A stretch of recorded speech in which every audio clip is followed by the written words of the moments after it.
এই কয়জন লোক, তাও যদি আবার বেসাইজা হন তাহলে ওয়াজ হবে। এই জন্যে যারা এখনো আজকে কিন্তু সাউন্ড ছাড়া পোলা দেওয়া হবে, যখন পোলা দেওয়া হবে তখন কোনো শব্দ করা যাবে না, কথাটা বুঝলেন? কারণ আমি বাংলাদেশে বহু জায়গায় ওয়াজ করছি, শীতলাইয়ের পোলা হলো সবচাইতে 1 নম্বর, এতই স্বাদের ভাই। একবার আমার পোলা নিয়ে গেছিলাম এখান থেকে বাড়িতে, আমার বউ খায়া খালি কয় শীতলাইয়ের ওয়াজের দাওয়াত পান না, মানে পোলার স্বাদ ভুলবারই পারে না। তো এই জন্যে আপনারা আজকে পোলা দেবো, আমরা সাউন্ড করবো না, দরকার হলে এক একজন 2 টোপলা করে নেব, ঠিক আছে? এই বাইরেরগুলো ধরো পোলা না পায়, এখন লোক নাই পোলার সময় এসে সব ভিড় করবে। এই জন্য যারা বাহিরে আসেন আল্লাহর রাস্তে কোরআনের মাহফিল এসে বসেন আর জিকির করেন লা ইলাহা ইল্লাল্লাহ। এটা ওঠে না রে, মুখের নিচে পড়ে আছে লা ইলাহা ইল্লাল্লাহ, লা ইলাহা। যার দিলে আছে আমার আল্লাহর ভয়, যার মনে আছে আল্লাহর ভয়, আল্লাহ আল্লাহ সব সময়। যার দিলে আছে আল্লাহর ভয়, যার মনে আছে আল্লাহর ভয়, আল্লাহ আল্লাহ সব সময়। আহার নিদ্রা ভালো লাগে না এই দুনিয়া, ভালো লাগে না, ভালো লাগে শুধু আল্লাহ। লা ইলাহা ইল্লাল্লাহ, লা ইলাহা, লা ইলাহা ইল্লাল্লাহ, লা ইলাহা ইল্লাল্লাহ, লা ইলাহা ইল্লাল্লাহ, লা ইলাহা, লা ইলাহা ইল্লাল্লাহ মুহাম্মাদুর রাসূলুল্লাহ।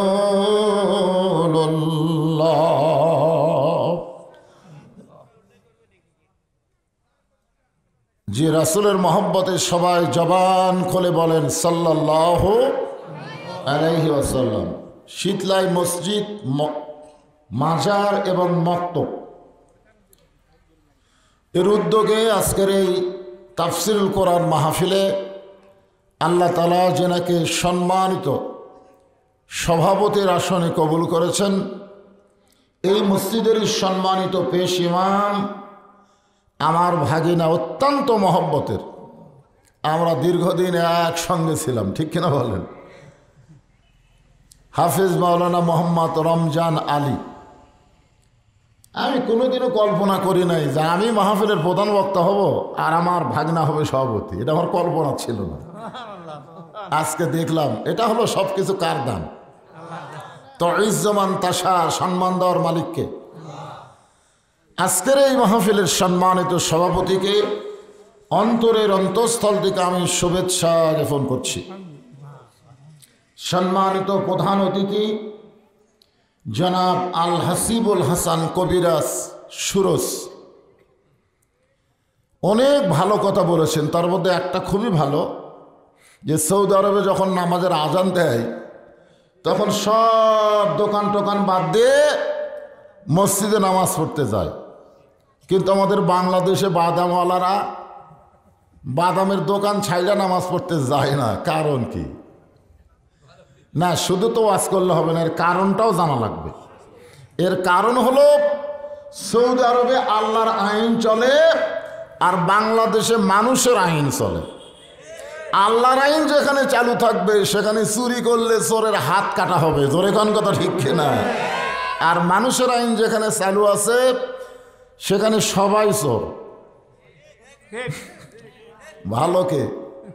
আমার ওয়াজে আপনারা শুনছেন 6 বছর আম বাগানের চাষ করে জ্যৈষ্ঠ মাসে দেখতে গেছে আম পাকছে কিনা, যায় দেখে গাছের ডালে বসে এক ছোট বাচ্চা আম পাড়তেছে আর ব্যাগের মধ্যে তুলতেছে। বাগানের মালিক কয়, আমি খাইনি, পরিবারের কেউ খায়নি, তুই আমার কাছে চলে আম পাড়তেছিস, তোর বাপকে গিয়ে বিচার দেব। ছেলে খালি মুসকে মুসকে হাসে। বাগানের মালিক বলে, হাসিস কেন? বলে, আমার বাবাকে কোথায় গিয়ে বিচার দিবেন, আমার বাবাও তো আর এক গাছে চড়ছে। তাকায় দেখো ওর বাপ খালি আম পাড়ে আর বস্তা ভরায়, গাছের নিচে বসে কান্দের, বলে, আল্লাহ বিচার দেব কার কাছে? বেটাও চোর, বাপে চোর, আজকে আমাদের বাংলাদেশ চোরের সাম্রাজ্য হয়ে গেছে। জোরে তার কথা ঠিক কিনা? সবাই চোর।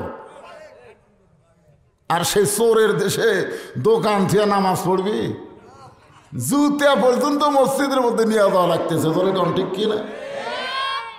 সৌদি আরবের দৃষ্টান্ত দেওয়া যায়, কিন্তু সৌদি আরবের আইন বাংলাদেশে চালু করা যাচ্ছে না। খালি কোরআনের ওয়াজ শুনতেছি, কিন্তু কোরআনকে গ্রহণ করতেছি না। ঠিক কিনা বলেন?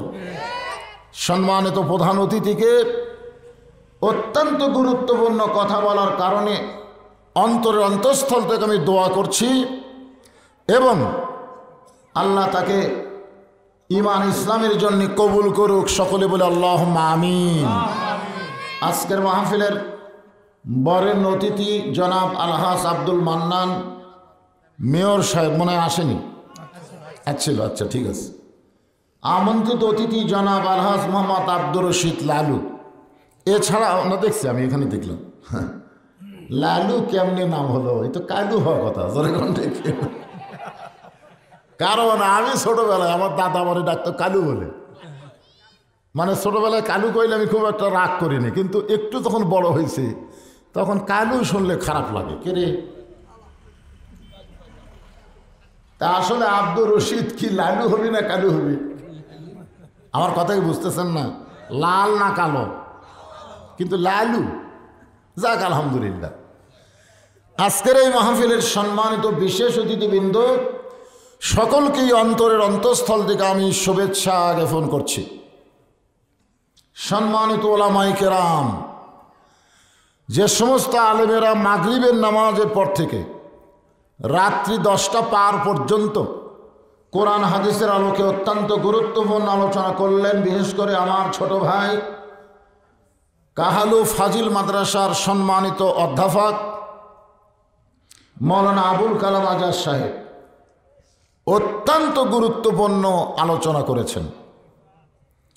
আলেম ওলামা বক্তা সহ আমার সামনে যারা বসে আছেন, এই শীতের কঠিন তীব্রতা উপেক্ষা করে আরামের বাড়ি, আরামের ঘুম, বিশেষ করে ল্যাব তোষকের মহব্বত এই সময় খুব বেশি। ঠিক কিনা বলেন? এগুলোর মহব্বত কলিজা থেকে বের করে যিনারা আমার সামনে বসে আছেন, আমি আমার অন্তরের অন্তঃস্থল থেকে আপনাদের সবাইকে শুভেচ্ছা জ্ঞাপন করছি। সম্মানিত মা বোনেরা, পর্দার অন্তরালে বসে বসে যারা আলোচনা শুনতেছেন, তাদেরকে শ্রদ্ধা জ্ঞাপন করে এই মুহূর্তে জানতে চাচ্ছি আপনারা সকলে কেমন আছেন? আলহামদুলিল্লাহ রব্বিল আলামিন। যে আল্লাহ শারীরিক সুস্থতা দান করে মানসিক প্রশান্তি লাভের জন্য আজকের এই জান্নাতের বাগানে কবুল করেছেন, খুশি না বেজার? তাহলে জবান করে সকলেই বলবো রব্বানা লাকাল হামদ হামদান কাসীরান তাইয়িবান মুবারাকান ফিহি।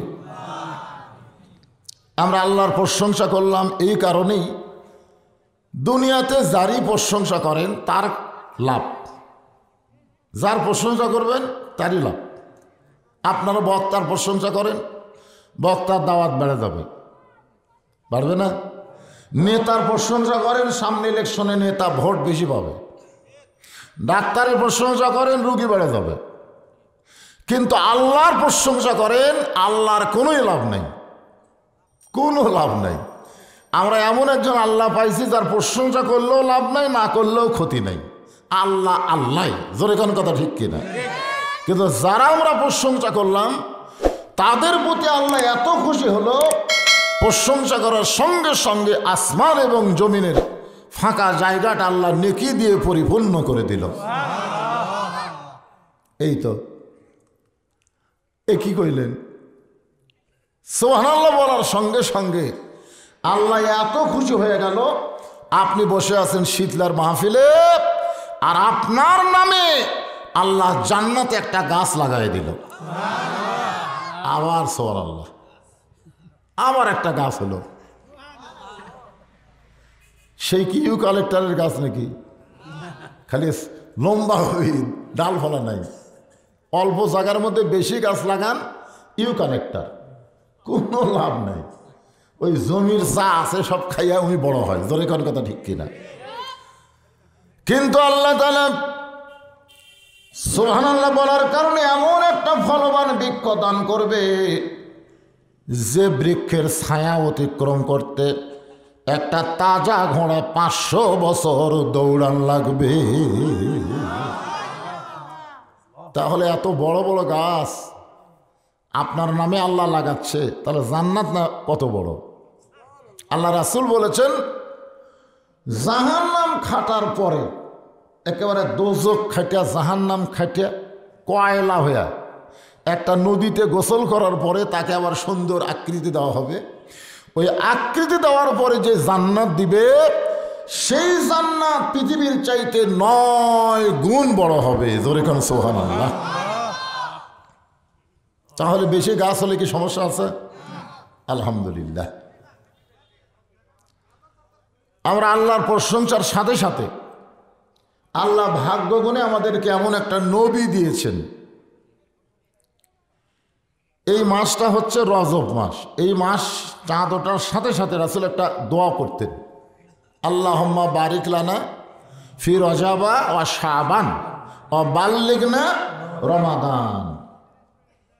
আমরা কিন্তু রজব চাঁদ পেয়ে গেছি, প্রায় শেষের দিকে যাচ্ছে, ঠিক কিনা বলেন?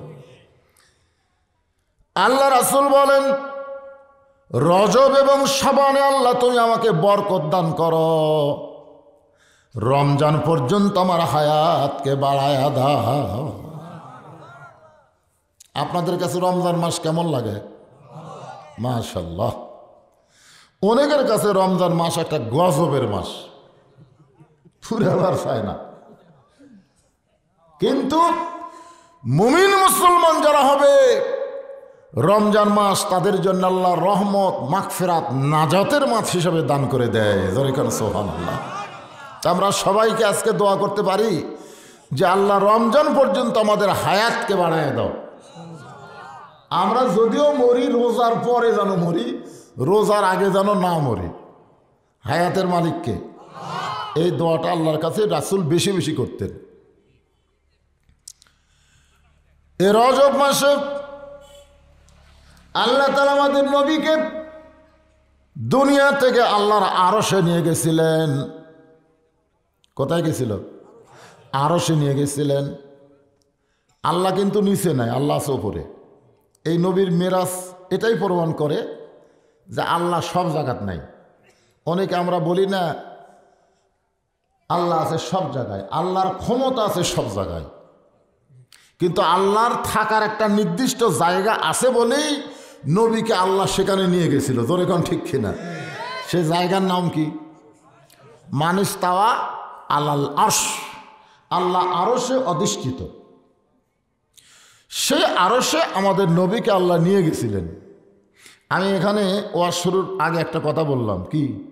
মুসা নবী যখন আল্লাহর সঙ্গে তুর পর্বতে কথা বলতে যাচ্ছেন, তখন মুসা নবীর পায়ে জুতা ছিল। জোরে কোন কি ছিল? তা আল্লাহ বললেন, মুসা আমার সঙ্গে কথা বলবে, জুতা খোলো। মানে আল্লাহর সঙ্গে কথা বলতে মুসা নবীর পায়ের জুতা আল্লাহ পছন্দ করেনি। আর নবীকে যখন আল্লাহ নিয়ে যাচ্ছেন আরশে, ওই মুসা নবীর কথা মনে করে নবী জুতা কেবল খুলবার চায়। আল্লাহ ডাক দিয়ে বলেন, হাবিব আপনি জুতা খুলবেন না, আপনার জুতার পরশে আমার আরশ ধন্য হয়ে যায়। জোরে কোন সুবহানাল্লাহ। আমরা সেই নবীর উম্মত, যেই নবী আল্লাহ জান্নাত দেখার সুযোগ করে দিয়েছিলেন। আমাদের নবী কিন্তু জান্নাত দেখছেন। ফেরেশতা জিবরাইল বলে, হুজুর যদি আপনি জান্নাত থেকে বের না হন, আল্লাহ আপনাকে বাইর করে দিবে না। কারণ জান্নাতের শর্ত কি? ফাদখুলুহা খালিদিন। কেউ যদি একবার জান্নাতে প্রবেশ করে, চিরস্থায়ীভাবে আল্লাহ তাকে জান্নাত দিয়ে দিবে। আপনি জান্নাত থেকে যদি বের না হন, আল্লাহ আপনাকে জান্নাত থেকে বের করে দিবে না। সঙ্গে সঙ্গে নবী বলে, জিবরাইল আমি নবী আমার জন্য নয়, আমি নবী হলাম আমার উম্মতের জন্যে। যে আমি এমন নবী একলা এসে জান্নাতুত বসে থাকবো আর আমার উম্মতেরা দুনিয়াতে পাপ কাজ করে জাহান্নামী হবে, সেই নবী আমি না। আল্লাহ যদি আমাকে বলতো জান্নাতে থাকার জন্য ঢোকেন, আমি জান্নাতে ঢুকতামই না। খালি দেখার জন্য ঢুকতে বলছে। আমার উম্মতের জন্য আল্লাহ কেমন জান্নাত বানাছে সেটা দেখার জন্য ঢুকছে, আমার জন্য ঢুকছি। তো জিবরাইল বলে, হুজুর তাহলে আপনি জান্নাতে থাকবেন না? রাসূল বলেন, আমি সেই দিন জান্নাতে থাকার জন্য ঢুকবো যেদিন আমার সমস্ত উম্মতেরা জান্নাতি হবে। এখানে যদি রাসূল বলতো আমার নেককার উম্মতেরা যেদিন জান্নাতি হবে, এই কথা বলছেন, তার মধ্যে আমরা আছি না নাই? সুবহানাল্লাহ। এমন একজন নেতা, এমন একজন নবী আমরা পাইছি যিনি জান্নাতে গেলে আমাদের কথা ভোলে না। আর আমরা এমন কিছু নেতা সমাজে পাইছি যা একবার এমপি হয়ে গেলে, সংসদে গেলে আর আমাদের কথা মনে রাখে না। ভোট না দিলেও ভোট পায়। জোরে কোন কথা ঠিক কিনা? হায় হায় হায় হায়, কোন নেতার পিছনে ঘুরবেন রে পাগলারা? এই জন্য চামচিয়াগিরি যদি করতে হয়, আমরা বিশ্ব নবীর উম্মত হব। জোরে কোন কথা ঠিক কিনা? ওয়াজ শুরুর আগে একটা স্লোগান দিব, আমার নেতা তোমার নেতা বিশ্ব নবী মোস্তফা। বলতে পারবেন না? আমার নেতা তোমার নেতা আছেন আমার মুক্তার, আছেন আমার ব্যারিস্টার, শেষ বিচারের হাইকোর্টেতে তিনি আমায় করবেন পার। আমি পাপী রাসূল জাবিন্দার। আল্লাহর সামনে আমরা যখন আসামি হব, ওই সময় আমাদেরকে কে বাঁচাবে? কে? আল্লাহ রাসূল বলেছেন, বান্দারা উম্মতেরা শোনো, তোমরা টেনশন জন করো না, তোমাদের কোনো চিন্তা করা লাগবে না, খালি ঈমান নিয়ে কবরে আসো, আমি রাসূল তোমার ডান হাত ধরে জান্নাতে পৌঁছায় দেব। তোমাদের কোনো টেনশন নাই, টেনশন হলো আমার। রাসূল বলেছে টেনশন আমার, তোমাদের কি টেনশন রে? তোমরা আসামি হয়ে দাঁড়াবে, আমি উকিল হয়ে তোমাদের পক্ষে আল্লাহর কাছে ওকালতি করব, জেরা করব, যেমন করি হোক তোমাদেরকে আমি জান্নাতে পৌঁছায় দিব। এই জন্যই গানটা কি, আছেন আমার মুক্তার, আছেন আমার ব্যারিস্টার, শেষ বিচারের হাইকোর্টেতে তিনি আমায় করবেন পার। আমি পাপী রাসূল জাবিন্দার। এমন নবীর উম্মত হওয়াতে খুশি না বেজার? তাহলে আর একবার বলি আলহামদুলিল্লাহ। এ বাবা 10 হাত খাড়ায় থাকা চলবে না সোনার সানেরা, হয় বসবে না হয় আউট। বসো, এদিকে বসো।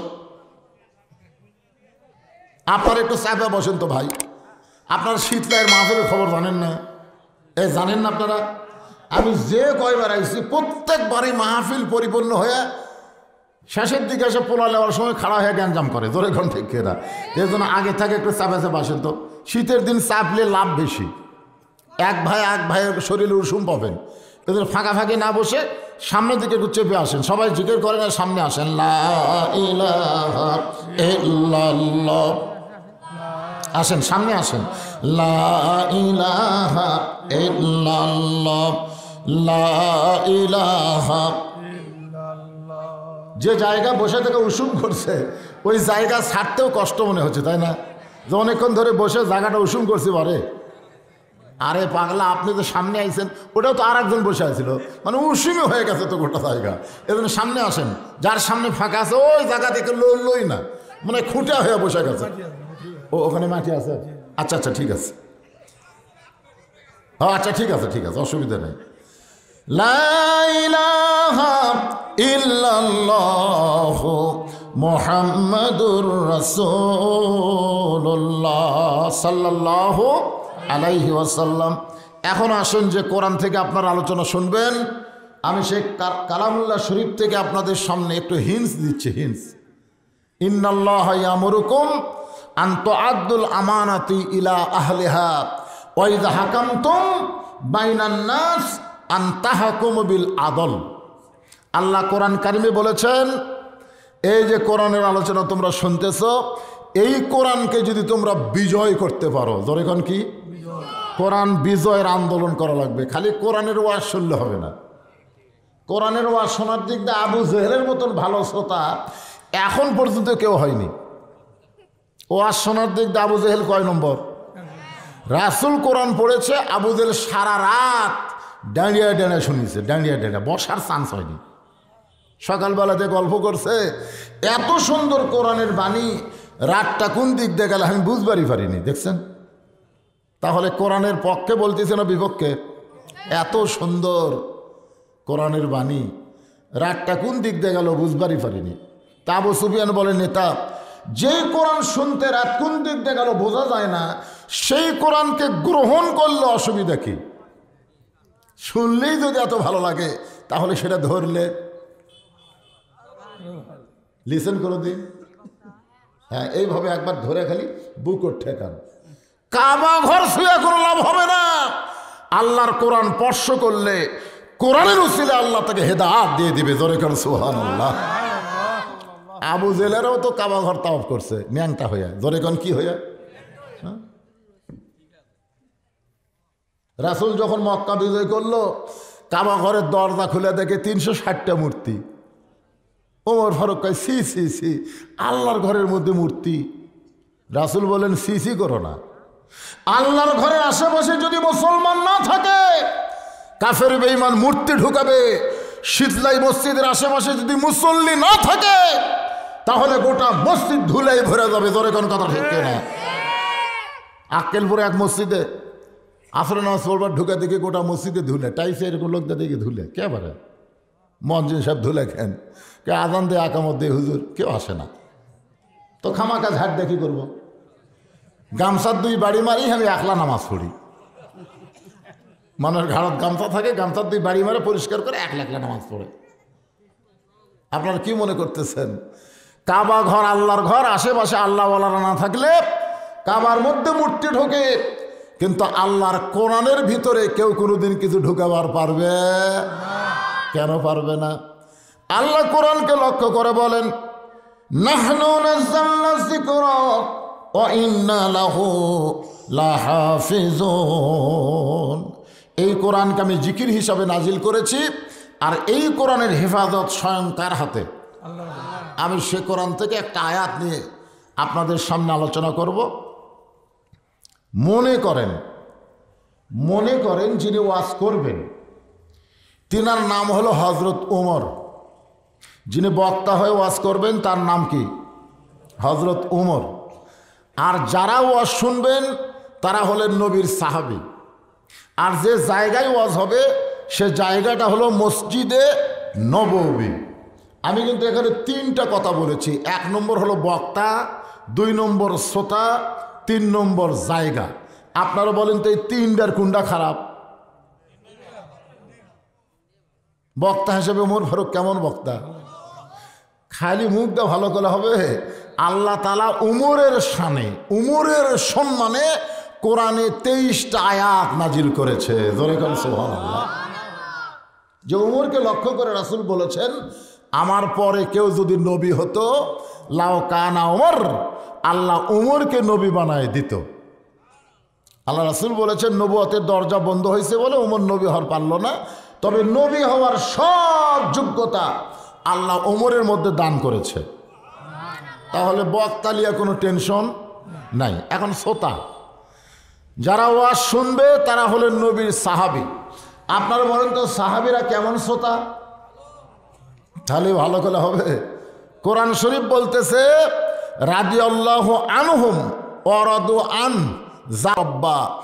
আল্লাহ নবীর সাহাবী যারা বিনা হিসাবে জান্নাতি তারা। জোরে কোন সুবহানাল্লাহ। মানে নবীর সাহাবীদের কোনো হিসাব দেওয়া লাগবে না, আল্লাহ তাদের বিনা হিসাবে জান্নাত দিয়ে দিবে। তাহলে বিনা হিসাবে যারা জান্নাত পাবে তারা শ্রোতা হিসাবে কেমন?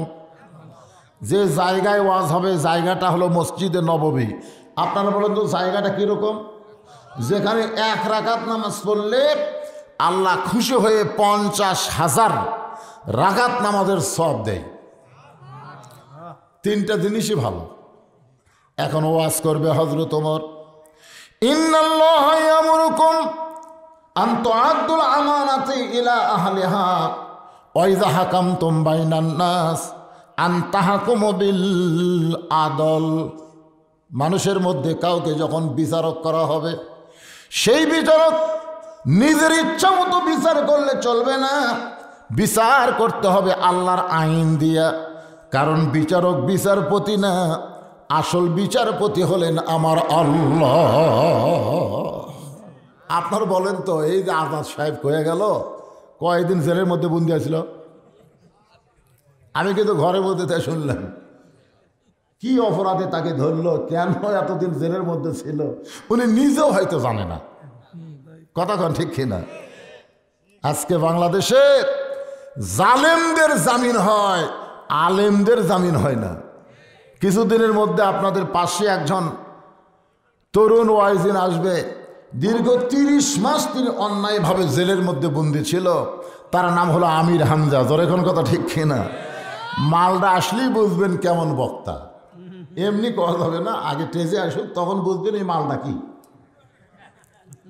কোন অপরাধে সরকার তাকে জেলে বন্দি করছিল, তখন আপনারা বুঝবার পারবেন। আসবে না? হ্যাঁ, ইনশাআল্লাহ 11ই ফেব্রুয়ারি দিনের বেলায় মাহফিল। অবশ্য আমিও আছি না? না, আমরা তো কিছুই না, কাম করবি ওই, আমরা খালি সারি সুট দিয়ে। আলহামদুলিল্লাহ, যে আয়াতে কারিমা তেলাওয়াত করলাম এরই উপরই কথা হবে, খুব খেয়াল করে শুনবেন। আয়াতটার বাংলা অর্থ কি? যে বিচারকের আসনে কেউ যদি বসে, সে কিন্তু বিচারপতি না, আসল বিচারপতি কে? তাহলে বিচারকের চেয়ারে বসে কার আইনে বিচার করা লাগবে? আল্লাহর আইনে বিচার করা লাগবে। আর বাংলাদেশে মানুষের আইনে যারা বিচার করতেছে, এরা হাসরের ময়দানে আসামের কাঠগড়ায় দাঁড়ান লাগবে। জোরে কোন কথা ঠিক কিনা? কি অপরাধ কি? ভোটের আগে আলুর বাগুরের মধ্যে লুকা থাকা লাগলো, বাসার তলে ঘর বানান লাগলো, 3 তলা 2 তলা বাড়ি বাদ দিয়ে, কি অপরাধ? আপনারা মনে করতেছেন এর বিচার হবে না? হ্যাঁ, জোরে কোন আর বিচার হবে না? পই পই পই পই করে প্রত্যেকটা বিষয়ের উপরে আল্লাহ বিচার করবেন। একটু মনোযোগ দিয়ে শোনেন। ওমর ফারুক যখন আলোচনা শুরু করেছে, সাহাবীরা যখন পাগলের মতন আলোচনা শুনতেছে, এমন সময় হযরত ওমর তাকায় দেখে পিছনে একজন সাহাবী দাঁড়িয়ে আছেন, পিছন দিকে একজন সাহাবী দাঁড়িয়ে আছেন। ওমর ফারুক বললেন, এজলেস, বসো। যেরকম আমি আপনাদের বলতেছি, বসেন। ওমর ফারুকও বললেন, এজলেস ইয়া সাহাবী, বসো।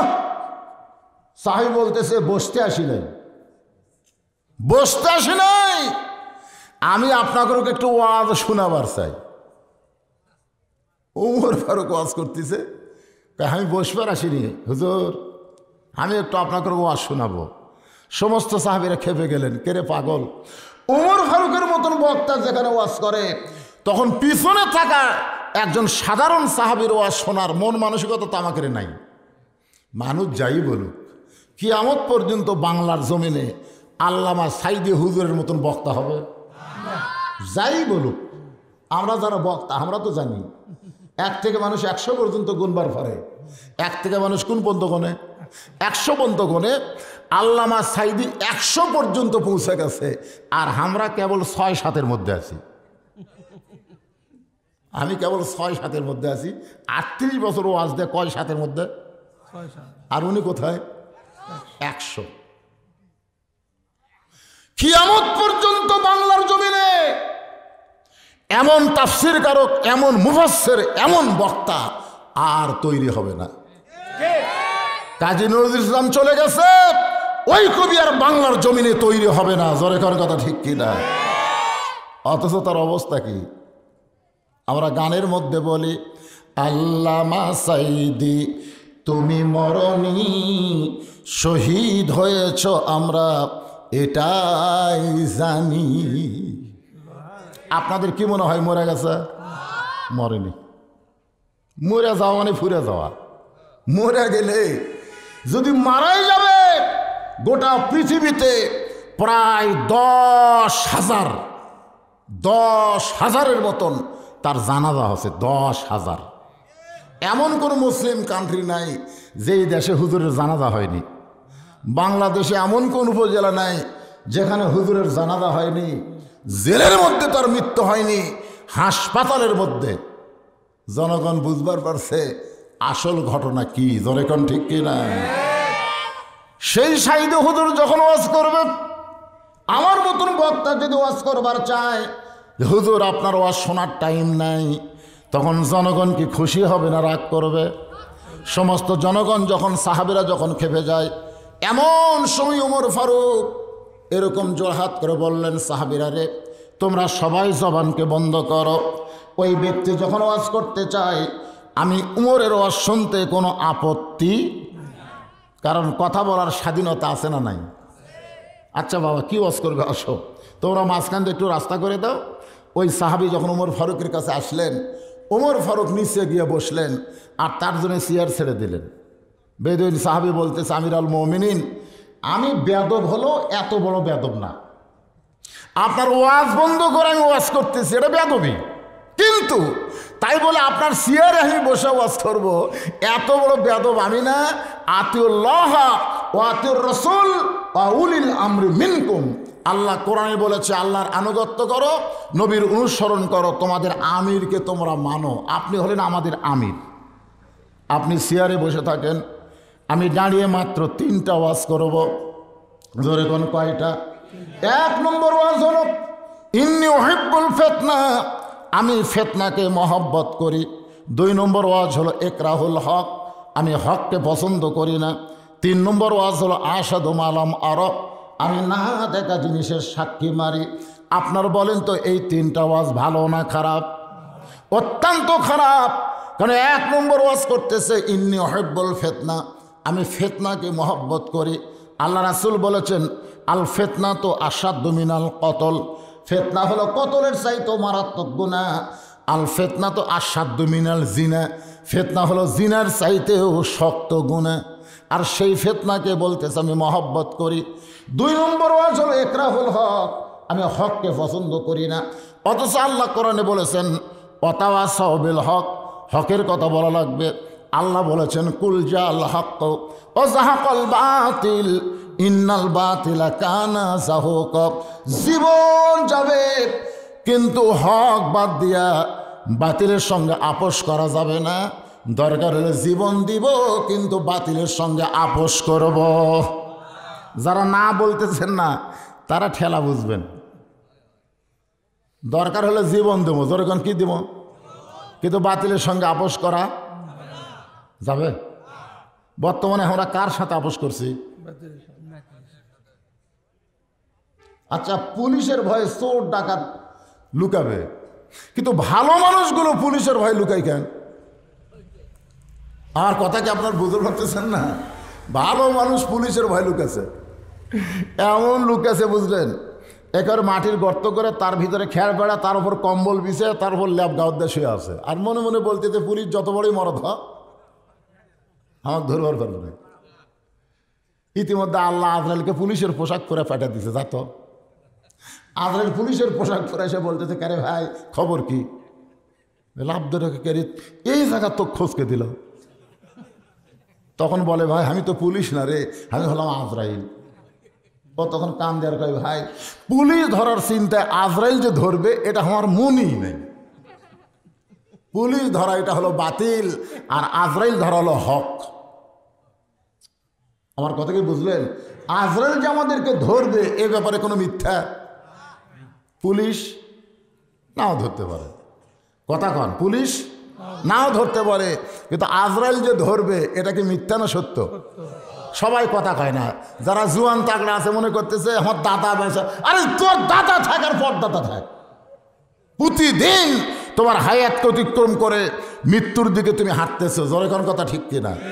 তাহলে আমাদের সবাইকে যে আজরাইল ধরবে এই ব্যাপারে কোনো সন্দেহ আছে? কখন ধরবে না? এইটা যদি একটা সময় দিত যে বজরসি তুই আরো 10 বছর ছুটে, কি মনে করতেছেন? এক পলকের নাই ভরসা, মিশে সকল আশা, কখন বুঝি দারুণ ঝড়ে ভাঙবে তোমার বাসা, মিশে মায়াই বন্দি থাইকা করলাম কত খেলা, পশ্চিমে তাকিয়া দেখো তোমার ডুইবা গেছে বেলা। যে কোনো সময় আমাদের মৃত্যু হবে, একটু মনোযোগ দিয়ে কথাগুলো খেয়াল করবেন, তাহলে হকের পক্ষে থাকবো। আর লোকটা বলতেছে আমি হককে পছন্দ করি না। 3 নম্বর আজর আসাদু মালাম আর, আমি না দেখা জিনিসের সাক্ষী মারি। আপনারা বলেন তো না দেখা সাক্ষী দেওয়া যাবে? 69 জন্ম লিয়া 71 সাক্ষী দিচ্ছে। তো বিচারক বলতেছে ভাই তুই যে একে যুদ্ধাপরাধী বলে সাক্ষী দিচ্ছি, তোর জন্মসাল কত? তো 69। তো 69 জন্ম লিয়া 71 সাক্ষী দেশ কেমনে? কয় মায়ের কাছে শুনছি। আজকে শোনা কথাই সাক্ষী দিয়ে অনেক ভালো মানুষকে এরা আজাকার বানাচ্ছে। তোর এখন কথা ঠিক না? আমার কথা কি বুঝতে যাচ্ছেন? খালি যারা হুজুর, যারা ভালো মানুষ তারাই আজাকার। যুদ্ধের সময় আজাকারি করছে কে ভাই? সিনেমার হলে দেখবেন হুমায়ুন ফরিদি আর টিম শামসুজ্জামান, এই শালারা হলো রাজাকার। জোরে কোন কথা ঠিক কিনা? মাথাতে একটু টুপি দিয়ে হিয়া বড় একটা দাড়ি করে জনগণকে বুঝালো হুজুরাই রাজাকার। আসলে হুজুর রাজাকার না, হুজুর রাজাকার না, শাহরিয়ার কবিরের মতন মুরগি চোরারাই হলো রাজাকার। জোরে কোন কথা কর না কেন? ওই শালারা হলো রাজাকার। একটু মনোযোগ দিয়ে শুনবেন। ওমর ফারুক বেদুইন সাহাবীর দিকে তাকাই বললেন, ভাইজান তুমি যে ওয়াজ 3টা করলা, এ ওয়াজ 3টা মুসলমানেরা শুনবে না, বরং ওয়াজগুলা পাল্টাও। ওয়াজগুলো কি?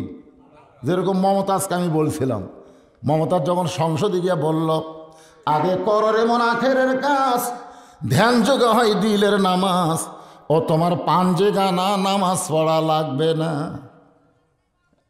লাইলাতুল মেরাজে আমাদের নবীকে আল্লাহ 5 ওয়াক্ত নামাজ দিয়ে দুনিয়াতে পাঠাইছে। জোরে কোন কথা ঠিক কিনা? আর এই শালা পাগলি কি কয়? পাঞ্জে গানা নামাজ পড়া লাগবে না। ওরে শরীয়তের মাওলানা 14টা করলা কানা, কোরআন হলো 90 পারা, তোমরা খুঁজা পাইলা না। আপনারা বলেন তো কোরআন কয় পারা? আর এই মমতাজ কি কয়? 90 পারা। এইবারে কিন্তু এমপি হয়েছে। আমি যখনই শুনছি মমতাজ হওয়ার পারেনি, সাথে সাথে 4 রাকাত। আল্লাহ আল্লাহর মার দুনিয়ার বার। তোর এখন কথা ঠিক কিনা ভাইজান? 90% মুসলমানের দেশে 5 ওয়াক্ত নামাজ পড়া লাগবে না।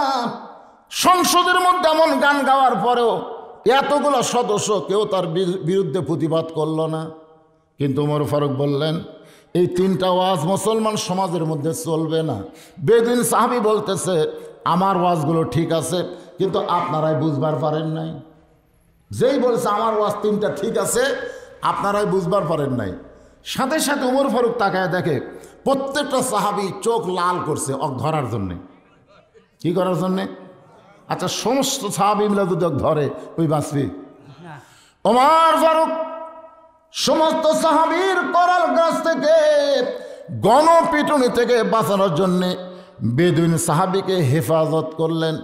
হেফাজতে জেল দিলেন। জেলের নাম হলো হেফাজত। জোরে কারণ জেলের নাম কি? ফখরুল ইসলাম আলমগীরকে যখন গ্রেফতার করলো, মির্জা আব্বাসকে যখন গ্রেফতার করলো, তখন এক পুলিশ কমিশনারকে বলা হলো এইগুলা ভালো মানুষকে গ্রেফতার করে জেলত নিয়ে যাচ্ছেন কেন? তখন পুলিশ বলতেছে তাদের গ্রেফতার করছে হেফাজতের জন্যে। জোরে কান কিসের জন্যে? হেফাজত। হেফাজত বোঝেন? বাড়া থাকলে বহু টেনশন। আসলে হেফাজত করার জন্য বেদুইন সাহাবীকে ওমর ফারুক জেলখানায় বন্দি করলেন। এশার নামাজের পরে ওমর ফারুক বাড়িতে গেলেন। এশার নামাজের পরে রাসূল বলেছেন তোমরা তাড়াতাড়ি ঘুমায় যাবা, এশার নামাজের পরে কোনো গল্প করবা না। কারণ এশার নামাজের সময় আর এশার নামাজ আদায় করার পরে তোমরা যদি লম্বা কোনো গল্প গুজব করো তাহলে ফজরের নামাজ জামাতে পড়া তোমাদের কষ্ট হবে। এই জন্য এশার নামাজের পরে তোমরা তাড়াতাড়ি ঘুমায় যাবা। সাহাবেরা বললেন ইয়া রাসূলুল্লাহ, ফজর থেকে জোহর লম্বা সময়, এশা থেকে ফজর লম্বা সময়, আর 3 ওয়াক্ত নামাজ তাড়াতাড়ি, আসর মাগরিব আর এশা এই 3 ওয়াক্ত কি তাড়াতাড়ি? ধরে কোন কি? কিন্তু এশা থেকে ফজর লম্বা সময়, আর ফজর থেকে জোহর লম্বা সময়, কারণ কি? আল্লাহ রাসূল বললেন ফজর থেকে জোহর লম্বা সময় দেওয়ার কারণ হলো এই সময়ের মধ্যে তোমরা খেতে খামারে কাজকাম করবে, ব্যবসা বাণিজ্য করবে, চাকরি বাকরি করবে। এগুলা করতে গেলে দেহের যে ক্ষয় হবে, এশা থেকে ফজর লম্বা সময় দেওয়ার কারণ হলো ওই লম্বা সময়ের মধ্যে তোমরা ঘুম পাড়বা, ওই ক্ষয়টা আল্লাহ ঘুমের মধ্যে পুরা করে দিবে। এই জন্য রাসূল বলেছেন এশার নামাজের পরে লম্বা টম্বা গল্প না করে তোমরা তাড়াতাড়ি ঘুমিয়ে যাবা, কারণ ফজরের জামাত, ফজরের নামাজ না, ফজরের জামাত। কেবাদান ফজরে কীরকম হয়?